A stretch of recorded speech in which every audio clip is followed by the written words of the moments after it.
It's pretty much the nuts and bolts of club leadership, what the key components for your successful year is going to be.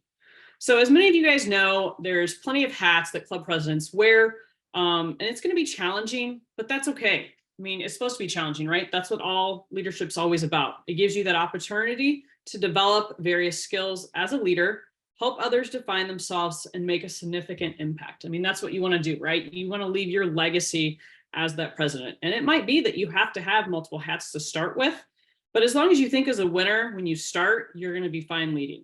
And remember, leading that club with multiple hats is a dynamic process.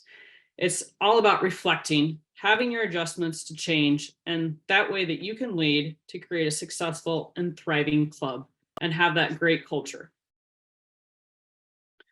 So some of the presidential hats that were talked about when we're in person, you might be that CEO, the inspiration person, the fun officer. You're obviously the complaint department, your human resources. You definitely are in charge of getting the right talent on your team, figuring out what the strategy is, the cruise director, head of fundraising, and the funny one of being the official cat herder or herding turtles, as I say, too, because sometimes those Rotarians are just really slow to coming around. But, as a president, you have that hat on as a leader where you're motivating, you're leading volunteers. It sets the direction for that club for you. A planner, similar to what, maybe your cruise director might be, is that you're charting your course, you're identifying those projects and goals and tasks to achieve. A chairman, you're pretty much maybe a glorified secretary. You're that person that has that gavel at times, that you're ringing the bell, you're trying to keep everybody, in that effective meeting, keeping them on time, everything running smooth. You're also an organizer. But remember, as an organizer, you have to delegate your tasks. If you don't do that, you're not gonna win your presidential year. And overall, I think being a communicator is really important. It helps represent not you as just as a leader, but your members in your club, what your club stands for to your community, what your club stands in the district. And just make sure also when you're wearing those hats that you take them off and you give credit where credit is due. So a big thing is you can't do it alone, right? You will rise by lifting others up, as Paul Harris said. It's very important to remember that you cannot do this presidential year alone. Make sure you create a vision. And, as a good leader, when you have that vision, you possibly try to do things that have not been done before, and you set out to achieve new goals and new objectives. Because you definitely, again, like I said earlier, you want to leave that legacy. You want to leave that lasting impression. You want to make sure that you have involvement and empowerment, because again, you can't do it alone. You want to lead as a president to be able to motivate your club, ensure that the club members feel valuable, inspired, and are connected to each other. It's all about networking, right? I think we all talked about that different times over the last 2 days. Also, we talked about welcoming. You want to make sure that your culture is very welcoming to public members that come in, to new members, to your existing members. You want to make sure that there's collaboration between yourself, your board, your club members. Succession is a key and it's huge. That's why, in other words, you can't do it alone. You have to have that succession plan going. You have to have the right team members. So you definitely want to be, again, welcoming into your culture. You want to set that positive tone. Be efficient and be productive in your meetings, though, too. Don't waste the time, whether that's your board meeting, your general meeting. Maybe you have a club assembly when you're doing election process. Make sure that you're using that time wisely for everybody. Implement and regularly evaluate your club's progress and goals. Make it fun and attainable. And later on, you're going to learn all about what Rotary Club Central is and where you put those goals in and how you can look at all those reports to see where is your club going. You can even, compare it to other clubs your size within your district and see over the different months that you're president, you can look at years past and help plan for the future. Make sure that you're inspiring every member to participate in club activities. Encourage communication to all. It's so important that you're communicating. So I wanted to touch a little bit on the resources and the teams. You play just a small piece in that piece of the puzzle that you're putting together. But when you're putting those puzzle pieces together, you have resources around you to help that work. Some of that is the Rotary Learning Center, the Brand Center, My Rotary, Rotary Club Central, which we'll get into more detail later on. Your peer support, your Rotary support, as we talk about, you're talking about your assistant governors, your past presidents, your district officers, your leaders there, your district admin, your district learning facilitator, attending district conferences and events, doing that networking, that's going to be huge for you to get those ideas. Because maybe you run into somebody else that has a similar size club, does things, and you can get ideas from that and bring it back to your own club. I mentioned earlier about being that talent person, doing the talent inventory. Make sure that you have the right people in the right place. Make sure you're asking those people what they want, how they can contribute. Building that board correctly, because you need to make sure, again, that you have the right teams and you're appointing the right team leader to lead those teams underneath you. And again, obviously, always educating, learning, giving them the tools and the resources that they need. And if you don't know, again, go back to your peer supports. They'll give you those answers and advice that you need if you can't find it. But again, empower them. Don't be that president that thinks that they can do it all, because you can't. I've been there myself 5 years ago, and you cannot do it yourself. I'm telling you, other people that are repeat presidents, they'll tell you the same thing. Everybody on our exec team tonight has been a president, and they will tell you the same thing. Every district governor will tell you, you can't do it alone, but Rotary isn't about one person. It's about everybody. And make sure that, when you are empowering them, you're celebrating their wins. You're making them feel and know the reasons why they're important so that they can go be that storyteller for us, just like we learned earlier. And again, succession planning, it's so important. It's what legacy do you want to know about? So developing a roadmap. Last night we heard from Tom Gump talking about the Rotary Action Plan. I know earlier it was referenced about the roadmap itself. We have one at the zone that we all follow. It's what are we now? What are we going to go to next? What's the future look for us? And what's that vision to get there? It's extremely important that when you're creating a roadmap for your club, it involves setting your goals, planning your projects, and engaging your community. Really look at what the progress is that you've done, adapt to that roadmap as needed. It can be an ongoing moving roadmap. I always tell everybody when they put their goals in, you might start there, but maybe you need to adjust it because you've gone in and you've assessed that, okay, there's something that's happened. We can't get to this. What can we really, attain to that? So that goes into, clear communication when you're putting that roadmap together. You're also looking at when you're communicating, what those goals are, make sure your members know and get that buy-in from them so they know what the expectations are, and look at the details for each project or event or fundraising thing that you want to do. Provide volunteers, to help communicate all that out. And that goes into the roles and responsibilities. Make sure that you're efficiently using everybody. Find out what those skills and interests are for people that are within your club that can fit in the spots along your roadmap. Again, check in with everybody, communicate, feedback. That's so huge. That is something that I learned. I got challenged when I was a president that no one will come to your meetings because you're changing all the time where you meet. Well, I got buy-in from members that half of our club wanted to meet somewhere else every single week. Well, I took it upon myself and went to the boards and said, hey, we need to have a calling tree. We need to call certain members every week, make sure they know where to go. And it worked. We had the highest attended meetings my presidential year. But I set out the plan. I asked the board. They bought into it. They followed that roadmap of where we wanted to go.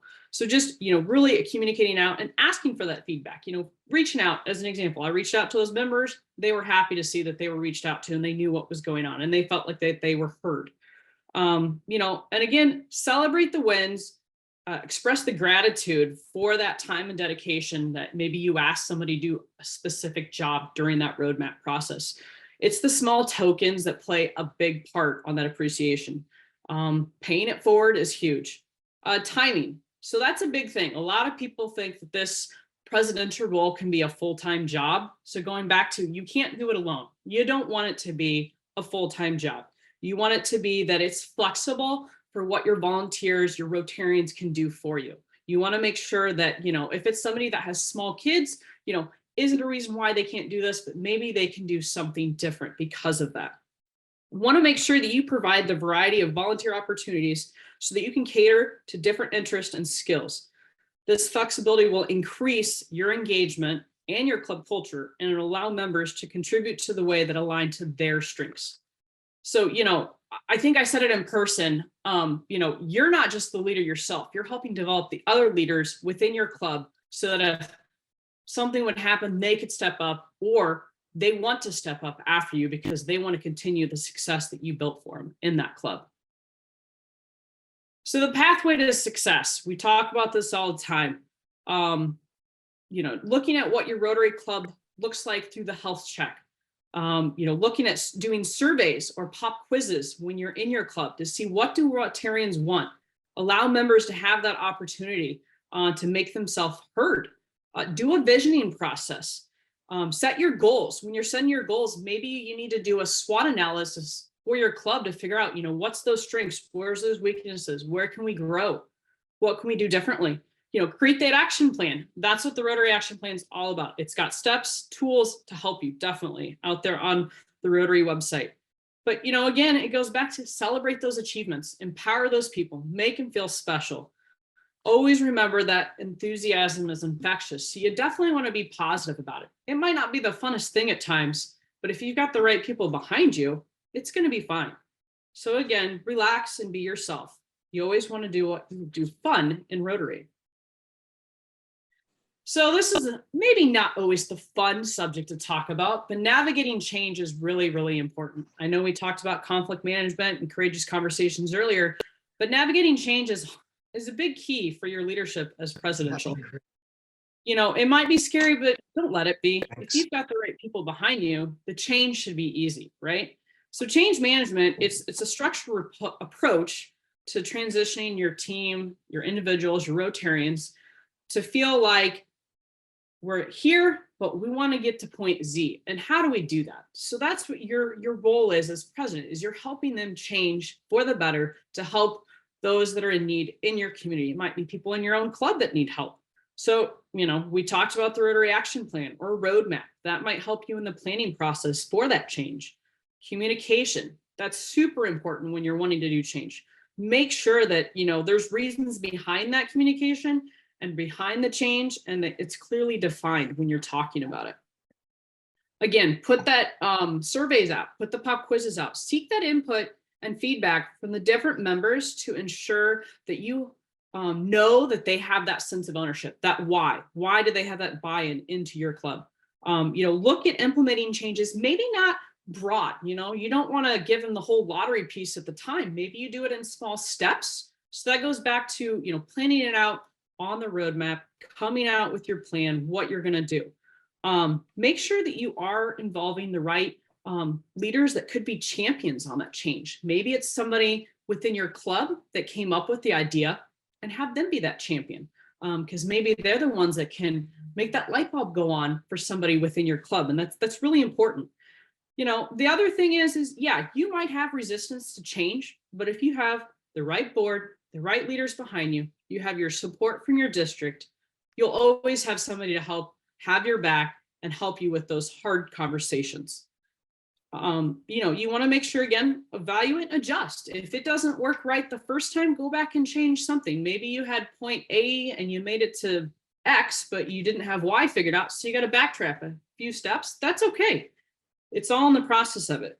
Remember that change is a constant part of your life, and managing it effectively can contribute to the long-term success and vitality of your club's culture. It's so huge. And communication and the focus on the well-being of your club members are key. They're the elements of successfully navigating the change in Rotary. So it brings us to this fun little comic. What if we don't change at all and something magical just happens? I mean, how many? You probably are thinking this right now. This is what's going on in my club, and how am I going to do this? Well, if you don't implement that change, you're going to have a lot of challenges for sure. Some of them might be, again, resistance from members, and you can ask, for support from your board to back you up on this, district support. You might have potentially decreased member satisfaction, but that could be maybe your own fault. Maybe you forgot to communicate something. And if you did, own up to it. Tell them, hey, I did wrong. I did this. How can I fix it? Go back and make sure that communication breakdown, if it does happen, try to fix it and make sure that those members know what happened, why did it happen, and set up a plan of how not to make that happen again. In ineffective implementation. So that goes back to, if you didn't have the right steps and you went all the way through and just went all the way through and didn't figure out and didn't go back and evaluate, that's where your ineffective is. So it's definitely important to have a plan.